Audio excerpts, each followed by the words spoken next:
सुप्रभात। मैं जगेंद्र राणा। आत्मोत्थान आत्मोत्थान विषय पर आज हम आध्यात्मिक चर्चा कर रहे हैं। साधना के लिए जानना आवश्यक है कि ईश्वर में तथा उसमें लीन महापुरुषों में कोई अंतर नहीं।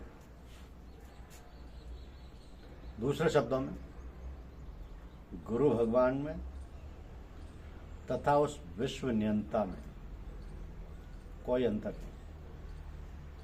आपके गुरु भगवान ईश्वर के सारे गुण अपने अंदर समाहित किए हुए हैं तथा आपके कल्याण के लिए साकार देह रूप में विराजमान है। यह आप पर उनकी परम अनुकंपा है कि वे अपना लोक छोड़कर देह धरकर आपको ईश्वर साक्षात्कार कराने के लिए सदा तत्पर है। ये तो आप मानेंगे ही कि जो जहां से आया है वहां तक आपको भी ले जा सकता है। वे सदा जिस परम ब्रह्म में लीन रहते हैं उसका दीदार व दर्शन आपको कभी भी करा देंगे। पर संभव तभी होगा जब आप पूर्णतया गुरुमुख हो जाए,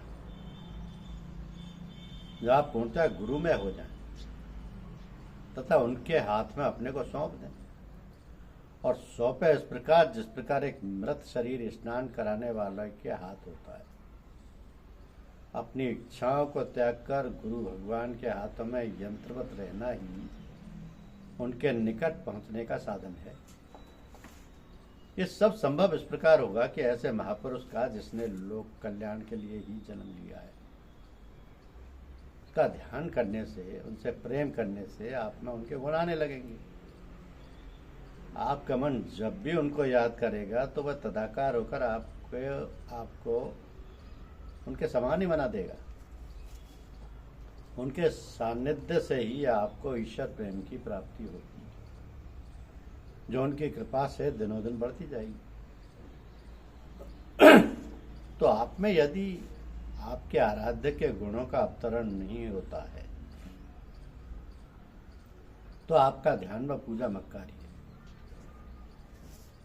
सिद्धियां देखना, सुनना व आगे पीछे की बातें बताना साधना का लक्ष्य नहीं। बहुत ऊंचे संतों ने, जिनमें शिरडी के साईं बाबा का नाम भी लिखा जा सकता है, ये स्वीकारा है कि उन्हें कभी कुछ दिखाई सुनाई नहीं पड़ा। वे केवल अपने गुरु भगवान के सम्मुख आंख बंद करके बैठे रहते और जो कुछ करते वही करते। अतः आपकी साधना की कसौटी भी यही हुई कि आप में आराध्य के कितने गुणों का समावेश हुआ। आपका प्रेम उनके प्रति किस स्तर का रहा, बस यही सिद्धि है, यही साधना का लक्ष्य है। साधकों को सामान्यतः शिकायत रहती है कि ध्यान टूट जाता है और जाप में विघ्न हो जाता है। तो सब तरह के विचार उठते रहते हैं और वे दूसरी तरह के होने के कारण ध्यान को तोड़ देते हैं। इस तरह की बातें सभी साधनाओं में देखने सुनने को मिलती है। हम चाहे कोई भी साधना करें, चाहे कोई सा जाप करें, उसे बिना बाधा के संपन्न करने के लिए कुछ बातें आवश्यक हैं। यदि उनका ध्यान रखा जाए तो ध्यान अधिक देर तक लगा रहेगा और टूटने पर भी टूटा नहीं माना जाएगा। सर्वप्रथम तो आसन का सही होना आवश्यक है। पूजा करने के स्थान को निश्चित रखें और उसे आरामदेह बनाएं। टाट का आसन हो तो सबसे अच्छा। अब जो भी आसन आपको अच्छा लगता है और जिससे जल्दी नहीं बदलना पड़े उसमें बैठ जाएं। रीढ़ की हड्डी को सीधा रखें लेकिन उसमें तनाव ना हो और इसी प्रकार गर्दन को भी रखें। वैसे सबसे अच्छा सिद्धासन माना गया है। दूसरी बात यह है कि जहाँ बैठा जाए वहाँ जगह सुगंधित कर ली जाए। अगरबत्ती, धूप, लोबान आदि सुलगा लिया जाए। फूल भी रखे जा सकते हैं। वातावरण की शुद्धता से हृदय को एकाग्र बनाने में बड़ी सहायता मिलती है। कुछ स्थान ऐसे होते हैं जहाँ ध्यान लगता ही नहीं और कहीं पर ध्यान हठात लग जाता है। अतः स्थान का ध्यान करने में बहुत महत्व है। पूजा करते समय पहने जाने वाले कपड़े धुले हुए और साफ हों। कपड़ों पर मलमूत्र का निशान नहीं होना चाहिए। पूजा के कपड़े यदि अलग कर लिए जाएं तो सबसे अच्छा है, अन्यथा साफ कपड़े तो पहनने ही चाहिए। साथ ही साधक को कभी दूसरे के कपड़े और बिस्तर आदि इस्तेमाल नहीं करना चाहिए। पूजा में गुरु का प्रकाश में यानी नूरानी रूप दिल में हाजिर रखना चाहिए। ध्यान आरंभ करने से पूर्व भी यदि अपने इष्ट का स्मरण कर लिया जाए तो सहज ही उनकी सहायता मिल जाएगी। जो ईश्वर का ध्यान करते हैं वे प्रार्थना से आरंभ करके ईश्वर की कल्पना करें, उसके गुणों का विचार करें और महसूस करें कि उसी के समक्ष उपस्थित हैं। तो जो भी आपने ख्याल बना रखा है उसे मूर्त रूप देकर जागृत करना होगा। उसे बातचीत तथा सब तरह से जीवन संबंध कायम करके ही साधक अग्रसर हो सकेगा। यदि विचार आना प्रारंभ हो जाए और यह लगे कि ध्यान टूट जाएगा तो उसी समय गुरु के चिन्मय रूप का स्मरण करें। ऐसा करने से ध्यान टूटा हुआ नहीं माना जाएगा, क्रम यथावत रहेगा और ध्यान की एक सुई हासिल होगी। पूजा के समय बाहर भीतर दोनों तरफ शब्द सुनने पर ध्यान रखना चाहिए। जो शब्द ईष्ट से प्राप्त हुआ है उसे हृदय के 2 अंगुल नीचे सुरत लगाकर सुनने का अभ्यास करना चाहिए। कुछ साधना करने से और गुरुदेव की कृपा होने से हृदय का स्थान जागृत हो जाएगा तथा शब्द सुनाई पड़ने लगेगा। तब बस इसी को पकड़े रहना तथा इसमें लय होने का अभ्यास करना चाहिए। यही शब्द फिर अंदर बाहर सब जगह सुनाई पड़ने लगेगा। अब पूजा के समय ध्यान रखने की एक और खास बात यह है कि विचारों से मुकाबला ना किया जाए या लड़ाई ना लड़ी जाए, बल्कि उनकी तरफ से बेपरवाह हो जाए। विचारों को आने जाने दें, उनमें उलझा नहीं, बस दूर हटाकर देखते रहें कि किस तरह ये आ जा रहे हैं। उनमें उलझा नहीं कि ध्यान टूटा। क्योंकि विचारों का क्रम बहुत तीव्र होने पर ईश्वर से प्रार्थना करें और उससे कहें कि आपको बहुत बहुत धन्यवाद है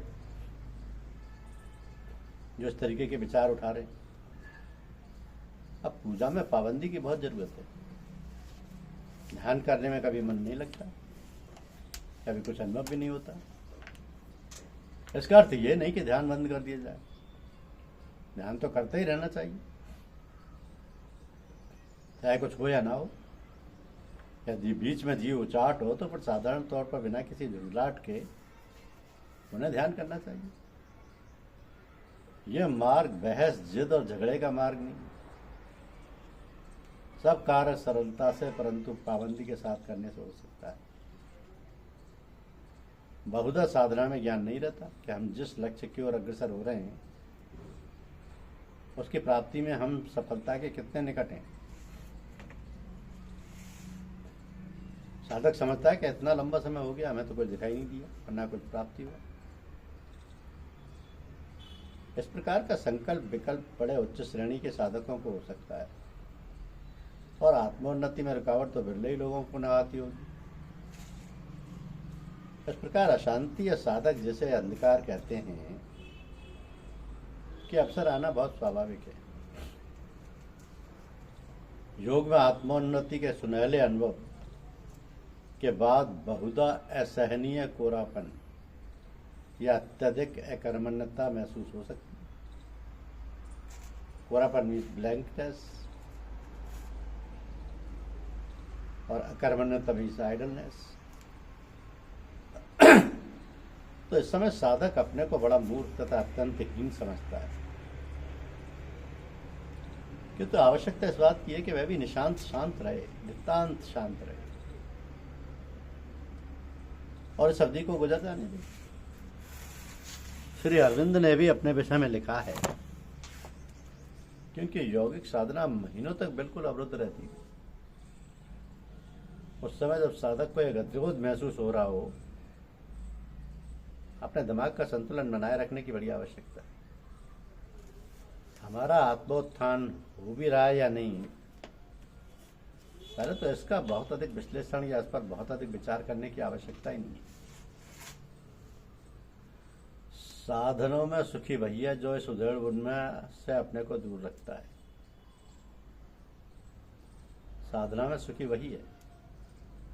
आपने जब अपने आप को किसी के हवाले कर रखा है तो ये उसी की जिम्मेदारी है कि वे आपको उस मार्ग से निकालकर ईश्वर तक पहुंचाएं। व्यक्ति को अपनी मुक्ति का साधन चुनने का अधिकार है। इसी प्रकार हर व्यक्ति को जो मुक्ति का मार्ग दिखाया जाएगा वो भी अलग अलग ही होगा। तो परमहंस योगानंद जी ने रमन महर्षि से उनके आश्रम पर पूछा था कि भगवान, मानवता के लिए मुक्ति का मार्ग कौन सा है? महर्षि रमन ने उत्तर दिया, मुक्ति का मार्ग सबके लिए अलग अलग है, सबके लिए एक ही मार्ग नहीं बताया जा सकता। तो साधना में यदि आपकी प्रगति ठीक है और आप में दैवीय अवतरण हो रहा है तो उसके लक्षण दो गुणों में दिखाई देंगे, जो है प्रेम यानी स्वीटनेस और प्रकाश यानी लाइट। मैथ्यू आर्नोल्ड ने इन्हीं गुणों के द्वारा कल्चर की परिभाषा की है। वह स्वीटनेस और लाइट से संपन्न व्यक्ति को ही सुसंकृत मानते हैं, कल्चर्ड मानते हैं। तो आत्मिक अवतरण होने के गुण श्री अरविंद ने भी यही बताए हैं। आप स्वयं ने महसूस करेंगे। प्रेम आप में इसलिए होगा कि आप अवर्णनीय आनंद का अनुभव करेंगे, जो आनंद सारी सृष्टि में विद्यमान है। तो यह आनंद किसी धारणा पर आधारित नहीं है, ये अपने आप में निहित है। इस आनंद के लिए कुछ देखना नहीं पड़ता और ना किसी अन्य चीज का आश्रय लेना पड़ता है। यह आनंद व्यक्ति, अवसर, परिस्थिति और वस्तु पर आधारित नहीं है। आपका हाथ माला के दाने पर है और आंखों में प्रेमाश्रु की झड़ी लगी। क्या दाने में कुछ आनंद है? नहीं, यह दैवी आनंद है जिससे आपको ईश्वर की सत्ता का भान होता है। हर जगह यही आनंद व्याप्त है। ये पुष्प आपके सामने खिल रहे हैं, ये भी उसी आनंद से उत्प्रोत है। सागर की लहरें उसी आनंद में नृत्य कर रही हैं, यही वह आनंद है जिसकी लहर आपके शरीर में दौड़ रही है। तो जब आप अपने प्रिय के सामने होते हैं या उसकी याद करते हैं, इसी प्रकार हम प्रकाश या ज्ञान की व्याख्या कर सकते हैं। ये प्रकाश वही है जहां आप स्वतः सत्य की ओर अग्रसर हो रहे हैं। ये सत्य का प्रकाश सदा आपका मार्गदर्शन करता है। परिणाम स्वरूप आप में विवेक बुद्धि जागृत होती है। वैसे भी आपको कई रंग के प्रकाश साधना में दिखाई दे सकते हैं, किंतु आपको अपना मन उसमें ना लगाकर अपना लक्ष्य ही सामने रखना चाहिए। मार्ग के आकर्षणों में कभी भूलकर भी नहीं पड़ना चाहिए। ये सभी प्रकार के प्रकाश तथा अन्य सिद्धियों की प्राप्ति मार्ग में आने वाले दृश्यों के अतिरिक्त और कुछ नहीं है। हमारा लक्ष्य तो अन्यत्र ही है। इसके अतिरिक्त कुछ नकारात्मक गुण भी हैं जो आप में आत्मा के अवतरण की सूचना देते हैं। आप आत्मोन्मुख होने पर निराश नहीं होंगे तथा सदा अपने भाग्य की शिकायत नहीं करेंगे। दैव विरुद्ध विद्रोह या संसार के नियमों की भावना भी लुप्त हो जाएगी। तो संक्षेप में यही कहा जा सकता है कि यदि बाह्य जीवन में परिवर्तन आ रहा है और आप ये महसूस करते हैं कि आप में सुधार हो रहा है, तो आपकी साधना ठीक मार्ग पर चल रही है। यदि साधना का प्रभाव आपके जीवन पर नहीं हो रहा है तो वो साधना नहीं ढोंगे, क्योंकि साधना में एक बहुत ही अधिक खतरनाक स्थिति तब पैदा हो जाती है जब साधक अपने अंतर में कुछ सुनने लगता है, कुछ आगे की चीज देखने लगता है। हमारे भीतर बहुत सी ऐसी चीजें हैं जिनके विषय में हम बहुत कम जानते हैं। साधना से वे भी जागृत हो जाते हैं और अपना निर्देश देने लगती है। यदि ये निर्देश हमें अच्छे लगते हैं तो हम मान लेते हैं कि आत्मा के निर्देश है। साधना में से देखने और सुनने का कोई महत्व नहीं, ये साधना की एक श्रेणी है। बहुत से साधक इसी को सब कुछ समझकर यहीं रुक जाते हैं और अपने को पूर्ण महात्मा घोषित करके अपने योग की समाप्ति कर देते हैं।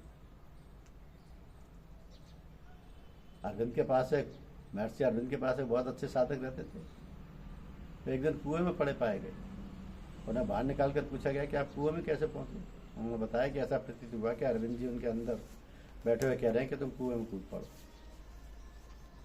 तो जिन साधकों पर गुरु की विशेष कृपा होती है उनको वे बहुधा इन सब आकर्षणों से बचाकर निकाल ली जाती है और उनकी हालत नहीं होती। मार्ग के आकर्षण इन्हें अपनी ओर नहीं खींचते और ना साधना की ऊंचाई ही उनके दिमाग को खराब करती है।